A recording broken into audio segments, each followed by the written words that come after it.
వీరనారాయణ గారు, ఇలా అంటున్నానని తప్పుగా అనుకోకండి. ఒకవేళ ఆ చిట్టెమ్మే మీ వారసురాలేమో. నోరు మూస్తారా మీరు? ఎదురుగా వారసురాన్ని పెట్టుకొని ఇలా మాట్లాడడం కరెక్ట్ కాదు. ఇప్పటికే ఆలస్యమైంది. పట్టాభిషేకానికి టైం అవుతోంది. మీ అందరికీ ఒక ముఖ్యమైన విషయం చెప్పాలనుకుంటున్నాను. అదేంటంటే, మా వైష్ణవీదేవి పట్టాభిషేకమైన మరుక్షణమే మా కుటుంబం నుంచి తనకు చెందవలసిన యావదాస్తిని తన పేరు మీదికి ట్రాన్స్ఫర్ చేయడం జరుగుతుంది.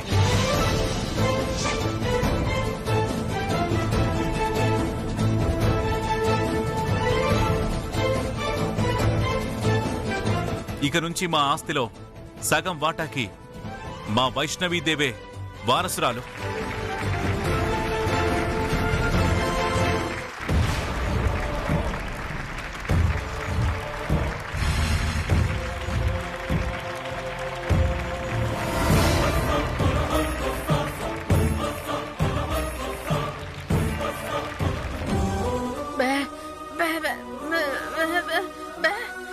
అవునే, సిట్టమ్మకి రావాల్సిన ఆస్తి మొత్తం ఎవరో అనాకారి తెచ్చి కొట్టుకుపోతారు. అయినా మనం చూస్తూ కూర్చున్నామే, ఏమీ చేయలేకపోతున్నాం. అంతా మన తలరాతే.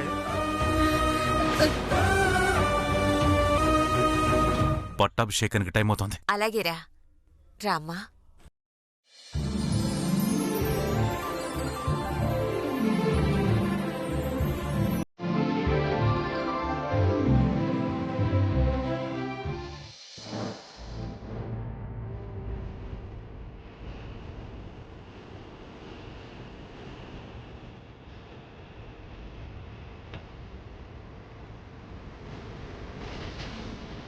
ఒక్క నిమిషం అమ్మా.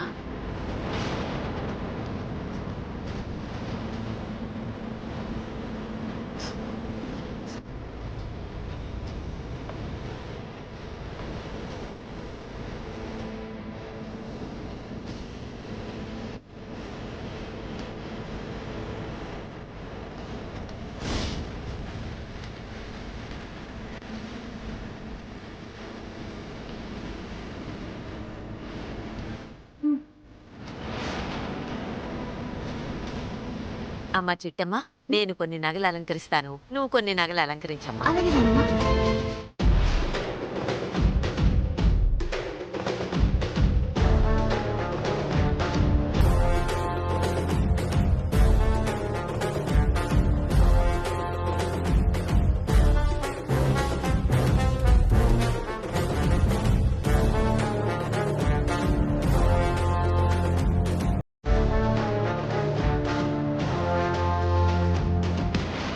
నీ బాధ నాకు అర్థమైంది కోకిలమ్మా.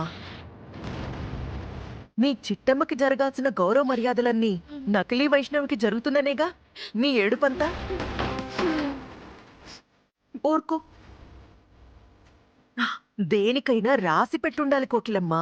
చూడు, మీ చిట్టమ్మ మొహాన జమీందారీ జాతకం రాసిలేదు. అందుకే అది జమీందారుగా పుట్టిన మీ ఇంట్లో స్వీట్లు చేసుకుంటూ బతికింది. మరి ఇది ఒక దొంగల కుటుంబంలో పుట్టిన వచ్చి జమీందారింటి వారసురాలైపోతుంది. ఆ కారణం ఏంటనుకుంటున్నావు? తలరాత.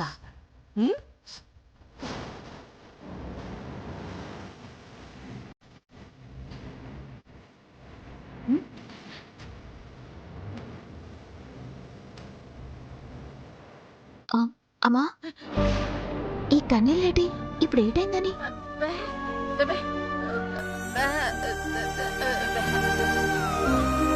చూస్తారేంటమ్మా, తలకు చెయ్యి వెయ్యండి. అలాగే.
వైష్ణవి, ఆ పర్సు నువ్వు తీసావేటి?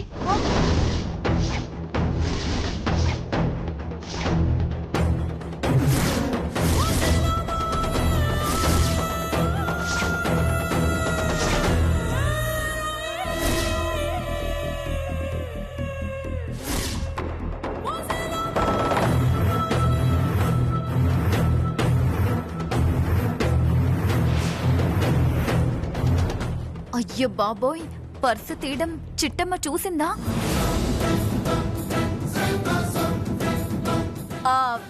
నేను పర్సు తీయడం ఏంటి? నేను చూశాను. ఆంటీ అక్కడ పర్సు ఎట్టింది, నువ్వు ఆ పర్సుని తీసావు.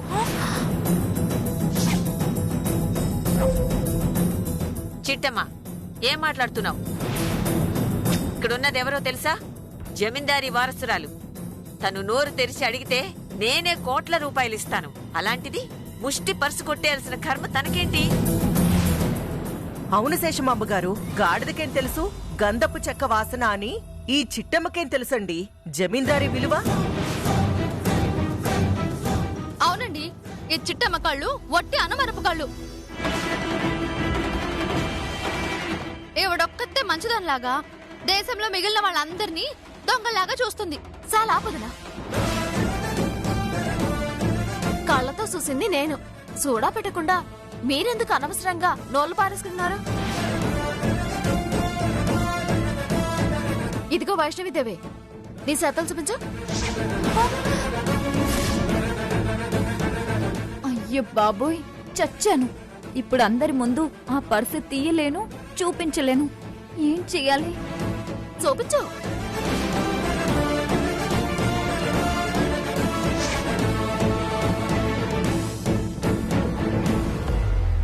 చూడు.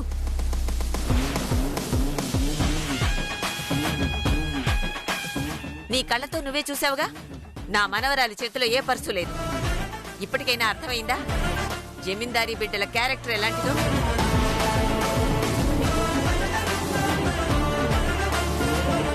నేను ముందే చెప్పాను కదా శేషమాంబ గారు, ఈ చిట్టమ్మ బుద్ధులు ఒట్టి చీప్ బుద్ధులు. చిట్టమ్మ, చేసిన అవమానం చాలు. మర్యాదగా వైష్ణవికి క్షమాపణలు చెప్పు. నేనెందుకు క్షమాపణ చెప్పాలి? ఆమె పర్స్ తీయడం నేను కళ్ళారా చూశాను. దొంగతనం చేసిందని నిరూపించి మీ అందరి కళ్ళు నేను తెరిపిస్తాను. వైష్ణవిదేవి, ఓ పక్కకి జరుగు. జరుగు.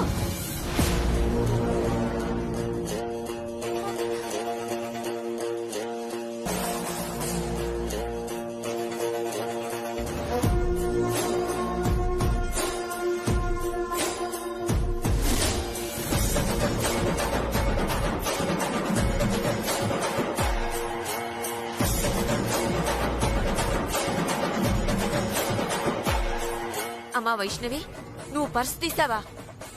అంటే పొరపాటున పడినట్టుంది బామ్మ. లేదు, తన దొంగతనం ఎక్కడ బయటపడుతుందోనని అబద్ధం చెప్తోంది.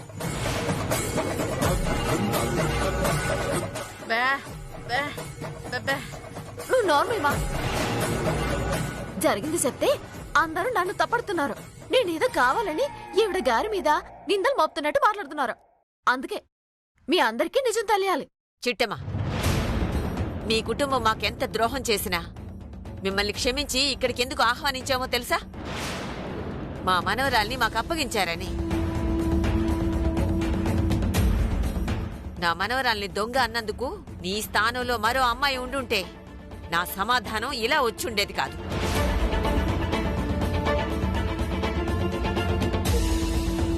ఇంతకీ పర్స్ ఎవరిది? నాదేనమ్మా. నీకు అసలు కొంచెమైనా బుద్ధుందా? ఇక్కడెవరు పెట్టమన్నారు? చూడు, నువ్విక్కడ పర్సు పెట్టడం వల్ల అందరి ముందు నా మనవరాలు నేరస్తురాలయ్యింది. తీసుకో. సరే అమ్మా. వదిలేసేనానమ్మా, పాపం. ఎంత కాదనుకున్నా మన చిట్టమ్మే కదా. చిట్టమ్మ, ఒక్కోసారి మన కళ్ళే మనల్ని మోసం చేస్తాయని అంటారు. ప్రస్తుతానికి నీకు అదే జరిగింది. జరిగిందంతా మర్చిపోయి నా కాళ్ళకి పట్టీలు పెట్టు. రా.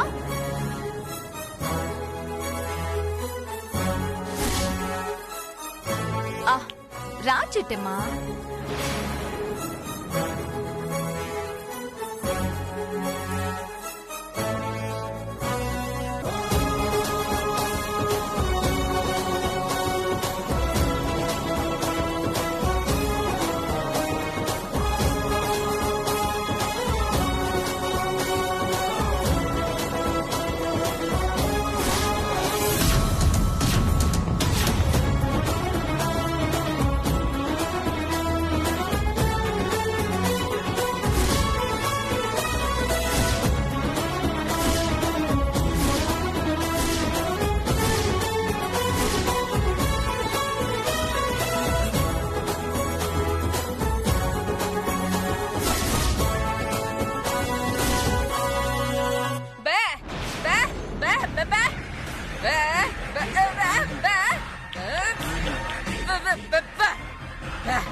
ఏయ్ కోకిలమ్మ, ఏం మాట్లాడుతున్నావు?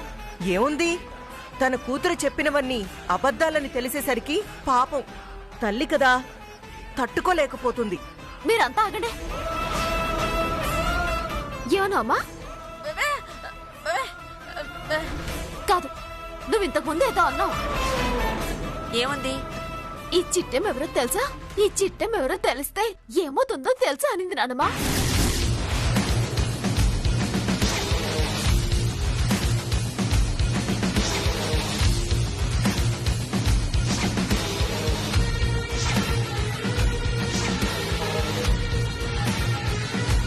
కొంపదీసి ఈ చిట్టమ్మే జమీందారు గారి వారసురాలని చెప్పేస్తుందా ఏంటి?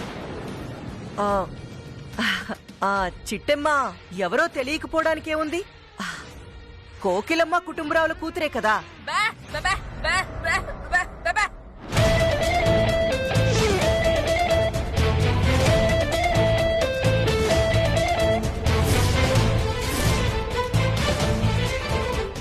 ఏం మాట్లాడుతున్నావమ్మా? నేను మీ కొత్తని కాకపోవడం ఏంటి?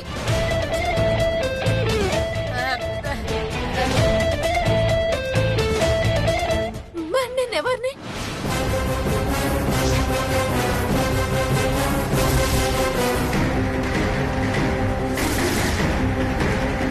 ఈ చిట్టమ్మ జమీందారు గారి వారసురాలని వీరనారాయణకి చెప్పిన మరుక్షణమే నా కొడుక్కి నీ కూతురికి విడాకులిప్పించేస్తాను.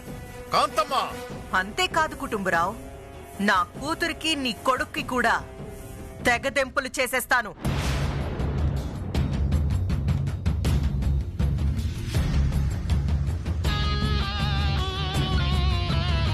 అమ్మా చెప్పమ్మా, చెప్పమ్మా, నేను అవన్నే.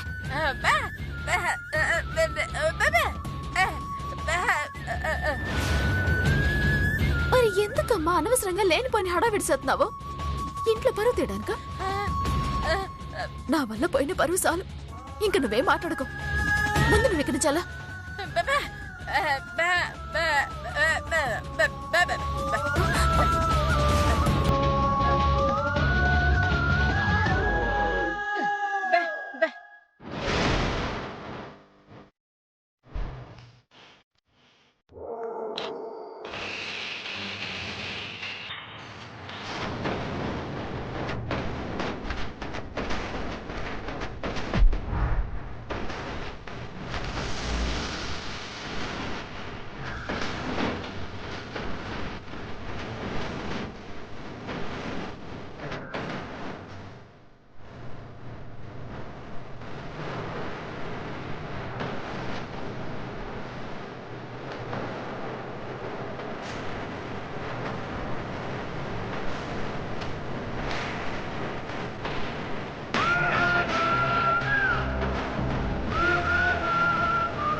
సరే సరే, అందరం వెళ్ళి ముహూర్తానికి సమయం అయిందో లేదో పంతులు గారిని కనుక్కుందాం. అలాగేనమ్మా.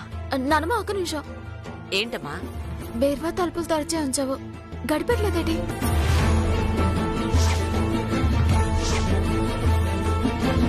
అయ్యో, నా మతిమరుపు మంట, పనిలో పడి మర్చిపోయానమ్మా.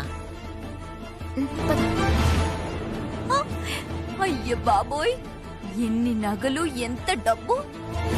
వీటన్నిటినీ కొట్టేస్తే ఎంచక్క ఏ మాల్దీవ్స్ కో మలేషియాకో వెళ్ళి ఎంజాయ్ చేయొచ్చు.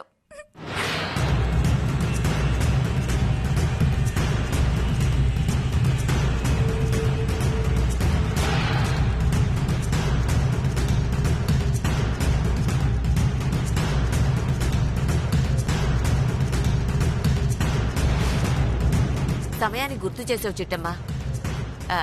అందరూ పదండి. అమ్మా వైష్ణవి, నువ్వు కూడా రా అమ్మా. నేను వాష్రూమ్ కి వెళ్ళొస్తాను నానమ్మ. అందరూ పదండి పదండి పదండి.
ఏరా, సిఐ గారికి ఇన్విటేషన్ పంపించమన్నాను కదా, పంపించారా? పంపించాను సార్, ఇంకా సేపట్లో వచ్చేస్తారు. ఏమి నీలు, ఆస్తి మొత్తం ఆ వైష్ణవి పేరు మీదకొచ్చాక అది తోక జాడించి పారిపోదు కదా? ఏమోనమ్మా, దాని వాళ్ళకం చూస్తుంటే నీకు పంగనామాలు పెట్టేలానే ఉంది. అవునాక దాన్ని అస్సలు నమ్మడానికి లేదు. ఏర్నారాయణ ఆస్తి రాసావు గానీ వెంటనే నీ పేరు మీదకు మార్పించుకో, లేదనుకో అది ఊరు వదిలిపెట్టి పారిపోయినా పారిపోద్ది. నిజమేరా తమ్ముడు, మన జాగ్రత్తలో మనం ఉన్నాం.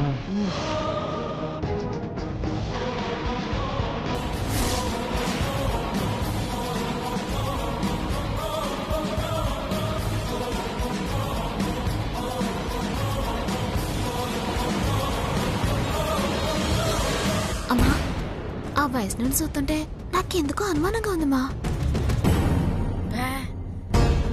ఆ వైష్ణవి చూపు, మాట, ప్రవర్తన అంత తేడాగా ఉందమ్మా.